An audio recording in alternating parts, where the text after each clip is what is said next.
The Baal Shem Tov revealed himself on the date of Chai Elul Tov Tzadik Dalet, the 18th day of Elul, which was his 36th birthday, in the year 1734. 1734, which means that Hasidus is almost 280 years old. If Chai Elul Tov Tzadik Dalet is the official birthday, so Chai Elul Tov Shin Ayin Beis Hasidus will be 278 years old. The previous Rebbe has a word which I already shared with you, that on Chai Elul is the Baal Shem Tov's Yom Holedes Meshulash. It's a triple birthday, begufei, benafshei, benishmasei. That is the lashon. In his body, in his spirit, and in his soul. He was born Chai Elul Nachas, 1698. He first met his teacher Achi Hashiloini on Chai Elul Tov Pei Dalet, 1724. And 10 years later to the date, Chai Elul Tov Tzadik Dalet, he revealed himself. And the Friedrich Rebbe calls it the Groise Heilige Glickliche Tov, the great and holy and fortunate day when the Baal Shem Tov revealed himself. What year is it? Tov Tzadik Dalet, 1734. What year is he born? Nachas, Tov Nun Ches, 1698. Now I've already told you the stories about how the Baal Shem Tov didn't want to reveal himself. In fact, the Baal Shem Tov felt tricked. Because when he started learning about Achi Hashiloini, he wasn't told, here's a chayin. Right now I'm going to give you a cookie, but for this cookie I'm going to give you a avdos and a shrada, which is going to essentially rip away from you the last years of your life. He was just taught Torah, and then at a certain point he was told, okay, now you got to become a Rebbe. He says, whoa, we never negotiated for this. And he was told by Achi Hashiloini, if not for this, your neshama would never have come down into this world. The Baal Shem Tov's neshama was such an incredible neshama. And it came into this world, without, it's not the regular journey of a soul where there's a cheska sakona. It was godly, just in order to reveal this new chelik and Torah, based on the principles of Yahavta L'Echa Kamecha, which will prepare the world for Melech HaMashiach, like it says in the Rishimis and the Sichos. And it's ironic, it's interesting how the Friedrich Rebbe calls it the great, holy, and fortunate day, and for the Baal Shem Tov it was a pretty painful day. Now, in the Shivchei HaBaal Shem Tov, there is an account, there is a description of the story of how the Baal Shem Tov revealed himself. And I don't remember it, but it's there. Something about coming in and out of a room a few times and Pasha changing how he looked. The Baal Shem Tov, when he was a Nister, he looked like a peasant. He looked like a peasant. And when he was not a Nister, his countenance changed. You saw tzaddik. It wasn't just how he acted and what he wore. It was Pasha Tayir Ponov changed. There's an interesting letter to Rabbi Yossi Paltiel. Rabbi Yossi Paltiel was a Baal Shem Tov's shvager, brother-in-law. Baal Shem Tov was married to his sister.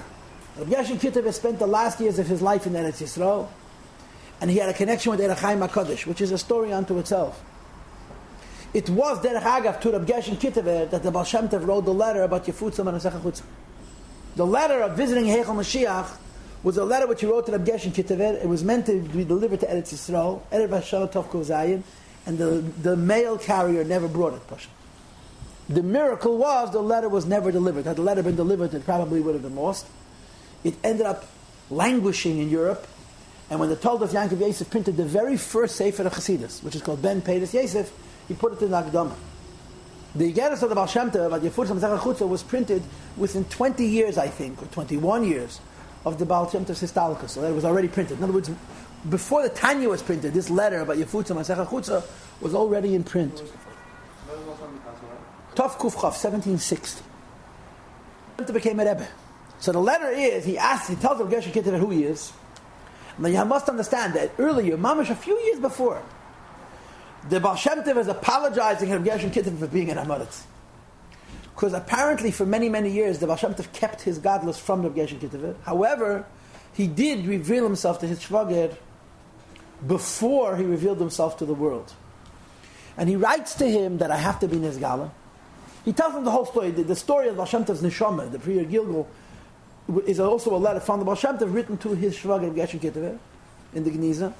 And he writes to his brother-in-law, I'm being forced Mamal to be Nizgala. I'm afraid, I don't want. I would like you to be by my side. Come and be with me. Now, the mashma's darshim, the impression that we get is, first of all, there were two reasons why the Baal Shem Tov did not want to reveal himself. Number one, the Baal Shem Tov was very young, he was only 36. And the Baal Shem Tov taught that in the Chavraya of Tzadikim Nestodim, there were those who were much older than he, who were much more royal. In other words, he felt like it would be a chutzpah that the 36-year-old would be the Rebbe, and and the old tzaddik, Reb Meir or Reb Kahos, the early tzaddikim Nestodim that I mentioned in the Sichos, they would become in effect his Talmidim. The Baal Shem Tov had an issue with that. And the other thing was that the Baal Shem Tov said, when I reveal myself, it's going to create a machlekes, a vision yidden, that a machlekes of this caliber has not been for hundreds of years. And the Baal Shem Tov unfortunately was right. Because of his chiddush, because of his gilui, the Baal Shem Tov made a revolution. But he had no choice. So one of the things that I understand from the Sichos that was very important to the Baal Shem Tov was to have around him Gedei Yisrael. In other words, the Baal Shem Tov felt that he needs Pashat support. And he wanted that near him should be big Go'onim, big Tzaddikim, that I don't know if you could say that they would prove that the Baal Shem Tov was a Tzaddik, but at least they would diminish the accusations, the chashashot, the threat, the mistrust that people would have towards the Baal Shem Tov. And for these reasons, Baal Shem Tov wanted Pasha to have an army of tzaddikim.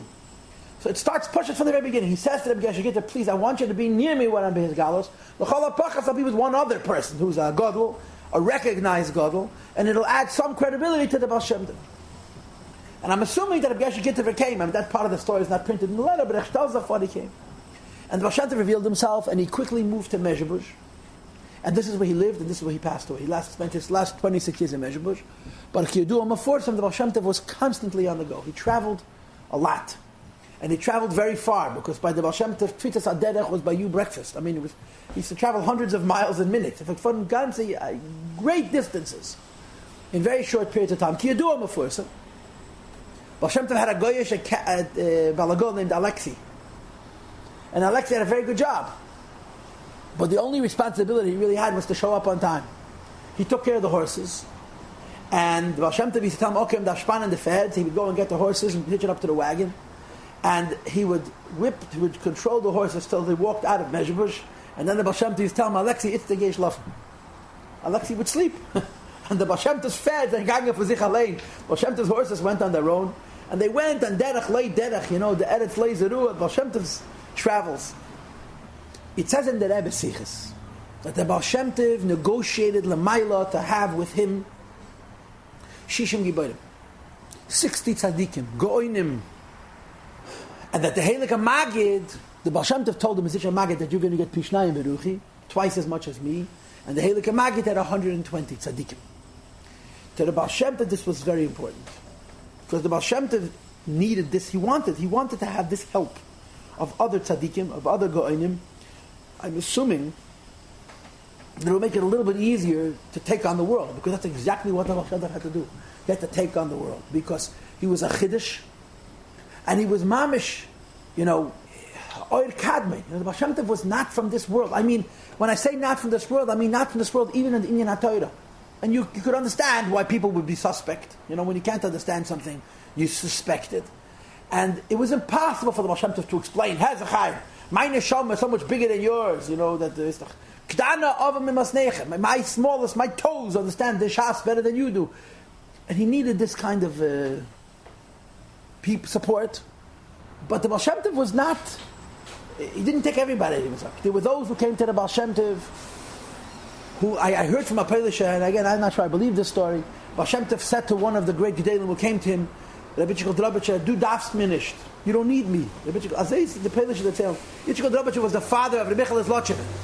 He says, you don't need Chassidus as Avot. I don't know if it's true or not. Others, Baal Shem Tov didn't accept because he felt that the Pashut were not right. There was the Hamburger of Rabbi Fall Hamburger.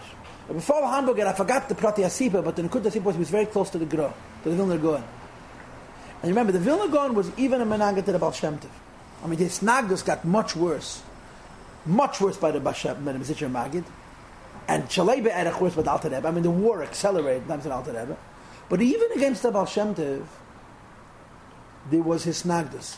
And the Befral Hamburger came to the Baal Shem Tov, and he spent the Shabbos by him. And there was something happened. Anyway, after he never came to the Baal Shem Tov again, but he didn't go to the Gra anymore. He stopped. He disengaged. It's abgescheit. And what happened was, the Baal Shem Tov was revealed as a Baal Shem, which was not uncommon in those days. There were people who were Kubalim, who were Baal Shem, and the meaning of being a Baal Shem is that they engage in Kabbalah Maises. I explained all of these things to you Barichas in the earlier discussions. That Arizal was a practitioner of the Kabbalah Maises, and the Pardas that Ramak wasn't. And the Baal Shem Tov followed the Arizal in this opinion that he was a practitioner of Kabbalah Maises. And by Chabad, I told this to you also at the time, that the Frierdiker Rebbe was once asked about Kabbalah Maises, and the Frierdiker Rebbe's answer was Chas v'Sholom. In other words, this is one of those things that Hasidus Chabad does not go like the Baal Shem, like the Arizal. He was not, but the Baal Shem Tov was clearly a practitioner of Kabbalah Maises. The Baal Shem Tov had Sifrei Refuah, like the Gemara says about Shlomo HaMelech, Hizkiyahu HaMelech. He had pushed books of medicine. They were Bamish Ruchni's Dike Zachen. I don't know where he got those books. And the Baal Shem Tov used Kameis and all kinds of Shemis to perform miracles, do great things. And there's a letter, a very cute letter from the Baal Shem Tov to his daughter Odel, where he writes to her that I need my book of medicines, and I want you to send it with this man, Hameirich, who's carrying this letter to you. But Laman Hashem, don't look inside. Don't read it. Take it out of my bookcase, hand it to this person. He writes to his daughter. Don't read it. Baal Shem Tov understood that his daughter would understand what's written over there, and that his daughter has no business knowing what's written over there. Baal Shem Tov. And there was no doubt that Baal Shem Tov took Fenum Asach with Kabbalah Maises. Now, naturally, who gravitated to the Baal Shem Tov? Prosta mention. Anoshim Shutam. In the thousands. Yidden were very poor. Yidden were very downtrodden. Like I explained to you before, the whole arichis of coming out of the Bogdan Khmelnytsky pogroms and Holocaust. And when a Yid was nisparsim, was announced as a ois and flies as a miracle work, who is nice to Anoshim Pshutim, who's makad of simple people, they came running to the Baal Shem Tov. Every Shabbos by the Baal Shem Tov, you had scores of these Poshet Yidden, maybe even hundreds. And the Baal Shem Tov, of course, fed everybody and so forth. And the Gepravet was the Baal Shem Tov Chol the Poshet mention. And it enhanced the suspicions. You understand? How the Baal Shem Tov lived only lended credibility to the suspicions. Why? The Shabsai was still very fresh. Shabsai, his tufa was the Tov Chofs. That means to say the 1660s, I'm sorry. Now you're talking Sachakol 1730s. It's 70 years later. Now 70 years is a long time.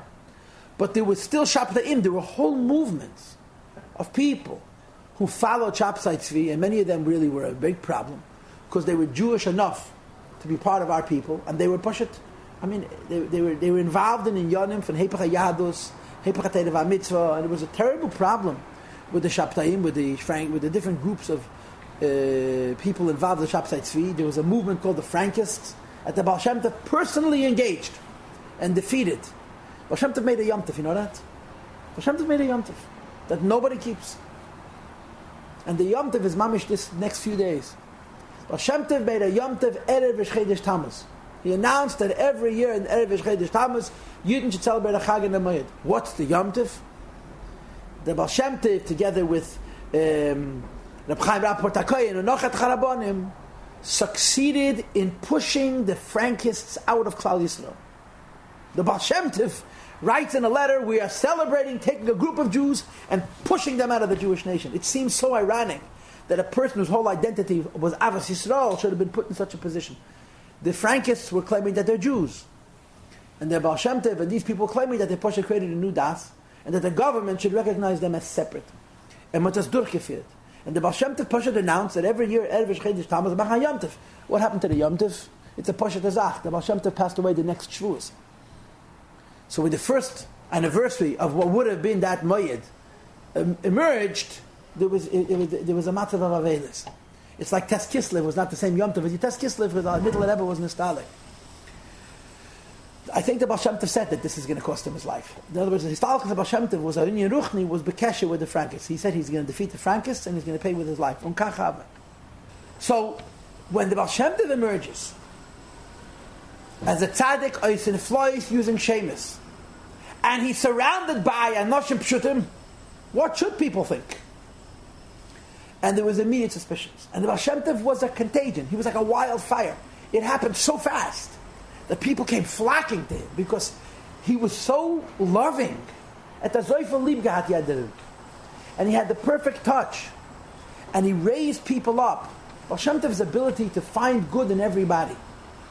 Shem Tov could find good in a murderer. Literally. And pick him up. It was so powerful. It was so incredible. It was the best thing in the world. So there was all kinds of suspicions, Kiyadua. And there were various official inquiries made against the Baal Shem Tov. The Vad Arba Arotza sent people to the Baal Shem Tov to check him out. There were various different opportunities, occasions, people were engaged in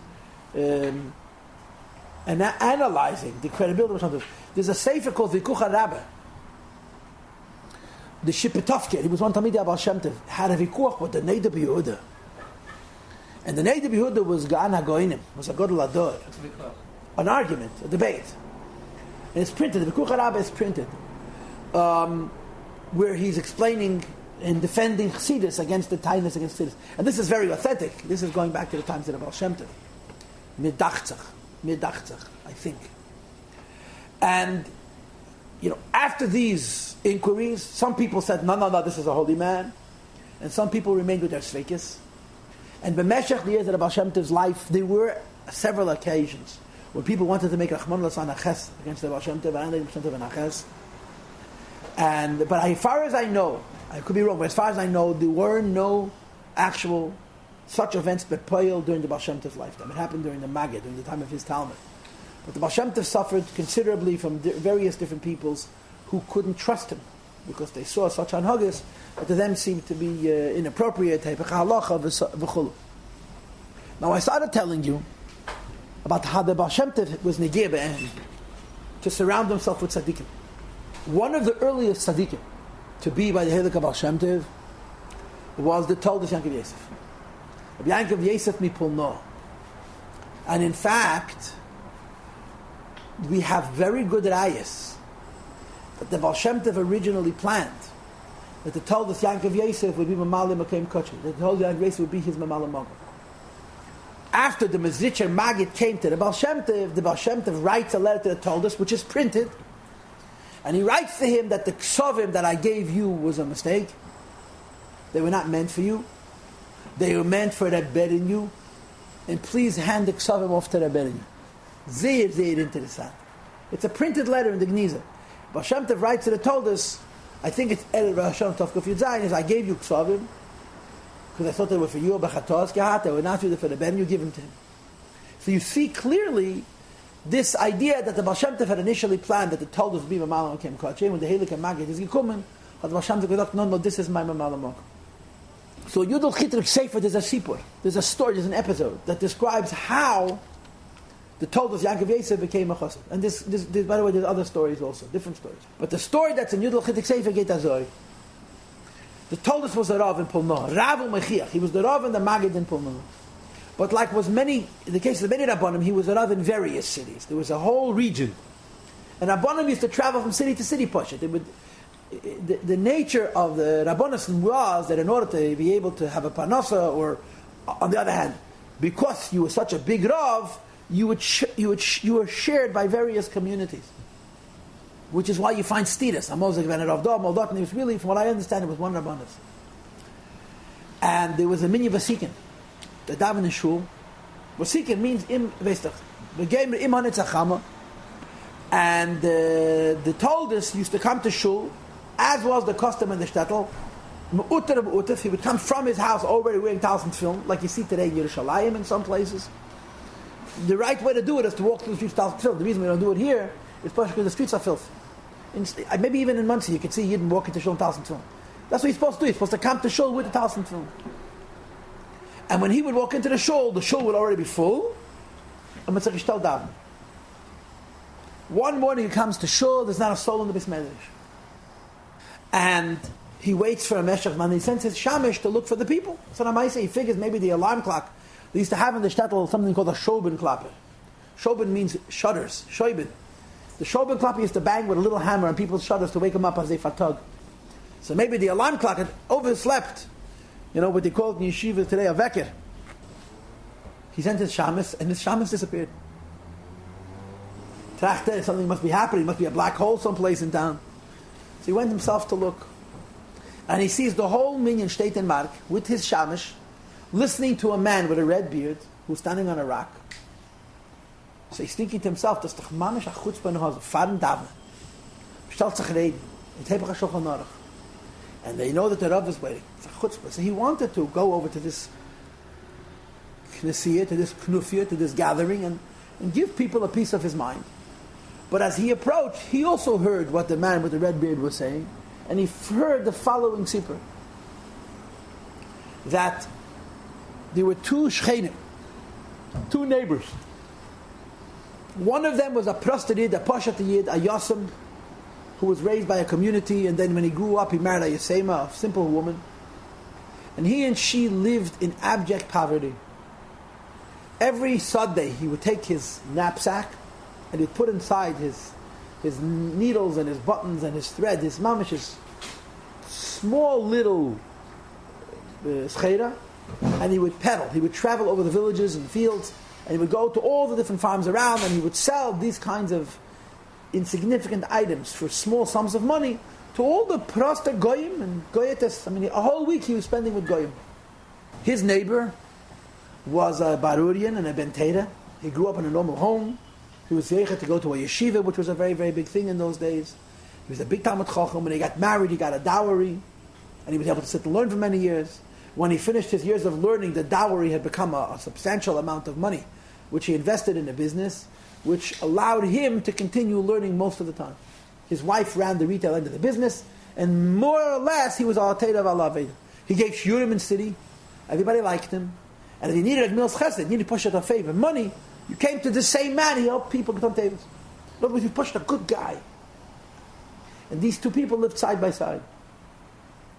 This peddler would come on Friday afternoon, and you must understand, this guy literally walked for 6 days. He walked for 6 days. He had no horse. He walked from farm to farm, and he would sleep wherever. And most of the week he was around goyim and shiksas. It wasn't exactly a holy life. Versteht sich, in the morning he davened. If he came to a Yiddish yeshiva, he went into a shul. But he had to feed his family. His body was so exhausted. His body was much exhausted, not tired. It was like he was beaten up. The toll that his body took from his travels was unimaginable. He would come to his wife and give her the few pennies that he earned. She would pay the debts and buy something for Shabbos. And he went to the Merchitz. He was the first one in mikveh, vatervaschen, on the Mikdash Shabbos, and kumen and shul. But his body was so exhausted that wherever he slept. Finished. He would sleep sitting, he would sleep standing, he was just zerflickt and zerhackt. It came close to Shabbos, the shul filled up, so the Magid would come and teach whatever it was, and Yankev, Mishnayos, something for the Pashat the people. He would never sit, because he knew he would sleep, he would stand. Friday night I came home to make Kiddush, there was no Shabbos meal, he made Kiddush, he was sleeping before he washed. He was just... And as the ganze Shabbos, his body Pashat needed to rest. And he would try so hard to daven, try so hard to take in a Jewish word, try so hard to get a little tighter into his simple head, but he was... Shabbos, these two Yidden are walking home from shul after Havdalah, and one says to the next, "Was machst du?" So he tells the "Wie kann ich machen?" He says, "A ganze Woche zwischen Goyim, a whole week I'm amongst Goyim and Goites, and I'm selling them. I have to always find it to sell them a needle. I have to make a smile and make them like me and charm them and so forth." He says, "I come home Friday, ausgemattet with my few cents, and I go to the Merchitz, and I come to shul, but I can't listen to a shiur. The Torah doesn't go into my head. I immediately fall asleep." And he laments his life. He says, "Was für ein Yid kann sein? A ganze Woche dreht sich zwischen Goyim, a whole week amongst lowly peasant Goyim, and Shabbos I'm exhausted." And he gets a krechts. He sighs. Was machst du? And how are you? He says to his neighbor. He says, "Was mach ich? Baruch Hashem, the Eibishter blessed me that I have parnasa. I'm independently wealthy. In such a oifen that I don't even have to work very hard. I sit and learn al teira v'al aveda. I teach people, I counsel people, I inspire people, and I even help people with milz chasadim. And I get a shmeichel. And he can't help but smile at the, the contrast between this life and this life. He gets a smile of histapkut, of satisfaction. When these two people came Lamaila, they took all the Avedas of this Pashat Yid, and there apparently were many, and they put them on one side of the scale. On the other side of the scale, they put that krechts he gave that Matzah Shabbos outside of his home when he was talking to his neighbor on the other side of the scale. And the krechts was heavier than all the Avedas. They took all of the mitzvahs of this Goan and Lamden and Isha Chesed and put them on one side of the scale. On the other side of the scale, they put the smile. And the smile was heavier than all of the Teira Aved and the mitzvahs Nimras Chasam. The told us that they had. Told us Yankev Ezer heard this, he put, and he wasn't screaming anymore. He understood that this man was talking to him. And he made the Baal Shem Tov's acquaintance, and he became the Baal Shem Tov's Talmud, one of the first, the greatest Talmidim. Baal Shem Tov told you was a very, very big Goan, and a big, big tzaddik. And like I explained to you once before, the one original Ksav Yad Kedesh for the Baal Shem Tov that we have is a letter written to the Toldos. It's printed in the Kesser Shem Tov, in the Toldos of Baal Shem Tov, and in the Eira Chasidus and so forth, where he tells him that he should stop fasting and he should serve Hashem Mitech Simcha. I heard from Apoyle Shadidl, I don't know, of course, it's so unreliable, that the Toldos was Poshet 20 years older than the Baal Shem Tov. And the Baal Shem Tov was born in Tov Mem, that would be 1780. And 1680, I'm sorry, and that he lived 100 years. He passed away Tov Kuf B'Malef, 1781. They told us there's a day. I heard this from Rabbi Reuben that he was born Tov Mem. There was much older than Baal Shem Tov, but he had a big arichas yomim. He was a Moedik Agreis Tzaddik, and he was from the first big canons of the Baal Shem Tov's Chabura, and he's by the Baal Shem Tov often, and by the Baal Shem Tov this was very, very choshev. It was very, very, very important. The Toldos was a bit surprised when the Baal Shem Tov passed away, and the Mezitcher Magid was the Malay Mekoyim Kochi, and not him. And we actually asked the Magid about it, and when the time comes, I will tell you that Sipur. Now, there's probably a story about how each one of the Talmidei of the Baal Shem Tov became a Talmid of the Baal Shem Tov. But first of all, we don't have time, and I don't know the stories. But this I will tell you. They have a little bit of the story of how the Mezitcher Magid became a Talmid of the Baal Shem Tov. And this story I'll share with you now, at least Bekitze. The Mezritcher Magid was from the last Goinim and Tzadikim. There was the last of the Shishim Giborim was the Helika Magid. He didn't come to the Baal Shem Tov to Tov Kuf Yud Gimel. The Rebbe says that he was by the Baal Shem Tov 8 years. And that the Alter Rebbe was by the Magid also for 8 years. And the Mezritcher Magid coming to the Baal Shem Tov as the Arichas HaSipur. The beginning of the Sipur has to do with the beginning of the Sipur is with the Pnei Yeshua. I mean, I'll tell you the story again. I'll tell you the Magid, that he was not well, the Magid was. And Pnei Yeshua had suggested to him that he should go to the Baal Shem Tov for the Fuah. Because the Baal Shem Tov was no Pashat Zarei Fechel. And the Mezritcher Magid said to the Pnei Yeshua, I can't go to the Baal Shem Tov. I have 16 kashas on the Baal Shem Tov. 16 kashas of halacha. But then there was something happened with the Pnei Yeshua. The Yeshua insisted that it's at Kavod Rabbah, he must go to the Baal Shem Tov, and he went. And later on, he became such a chassid of the Baal Shem Tov that the Pnei Yeshua had charata that he sent him. And he comes back to the Baal Shem Tov and says, I told you to go to him, but I didn't mean if I say right. And it was too late. And the Pnei Yeshua said to the Magid, what about your kashas? Had the Magid gesagt, ich hab gemeint as a Yeludisha. I thought he was human. The Melech hab kashas. But then I met him and I realized that he's not a used the Machal leis dein badinish. Ich kein Mensch. Hab ich verstanden, dass ich hab nicht gekascht. Also hat gesagt, der Magid of Baal Shem Tov. It says in Chitrik Sefer also that the Mezritcher Magid said, if I didn't hear from my Rebbe himself that he had a mother, I wouldn't believe it. If I didn't hear from my Rebbe himself that he was a Yelud Isha, that a physical woman gave physically birth to him, I wouldn't believe it. I think it's like the Magid of Baal Shem Tov. And the Sipur was as follows. There's 3 letters in the Gniza. There was a Yid by the name of Nachman Mehodanke. Reb Nachman Bratzlav has a nom Menachem. Reb Nachman Bratzlav was his grandson. Reb Nachman Bratzlav was a great-grandson of the Baal Shem Tov. And one of his Zaydis was Reb Nachman Mehodanke. He was considered the youngest of the Midian Baal Shem. And he apparently met the Magid. Now you have to understand, this is a convergence of two things. On the one hand, you have how the Maggid is being pressured to go to Baal Shem Tov from the Pnei Yeshua. On the other hand, again, if you believe both stories, the Maggid met Reb Nachman Hodanke, and he was intrigued. So he writes a letter to the Baal Shem Tov. I met your Talmud Reb Nachman, and I'm coming to check you out. But I'm telling you up front that I'm ambivalent. I'm suspicious. Do not think that my coming to you indicates a preparedness to become one of you. I'm just intrigued.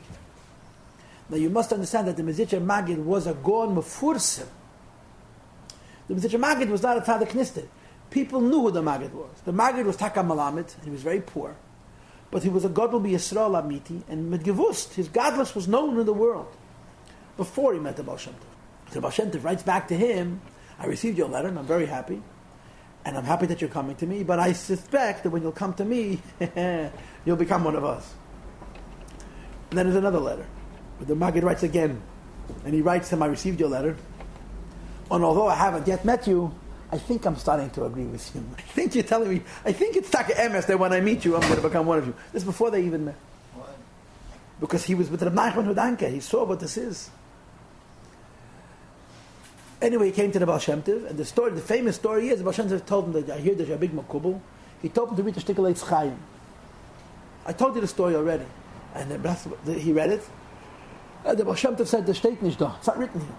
So he read it again, and again the Baal Shem Tov said, "Das steht nicht da." After 2 or 3 times, he says to the Baal Shem Tov, "If I'm reading it wrong, you tell me." And I can assure you the Maggid knew very good Pshat and Arizal.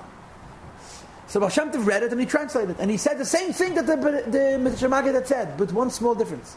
Whatever the Baal Shem Tov described, the Maggid saw. He saw b'muchash. He saw it. In other words, Baal Shem Tov didn't just talk about ideas, whatever it was he talked about, the Gevan Emes. He was there. And the Heilige Maggid, the Verstanden, that he has what to learn here. The Baal Shem Tov gathered around himself a gathering of Greisa Tzadikim, Shishim Giboirim, and these people lended credibility to the movement of the Baal Shem Tov, and it helped the Baal Shem Tov auf the Tanzanian Indian Welt. But there's no question about it.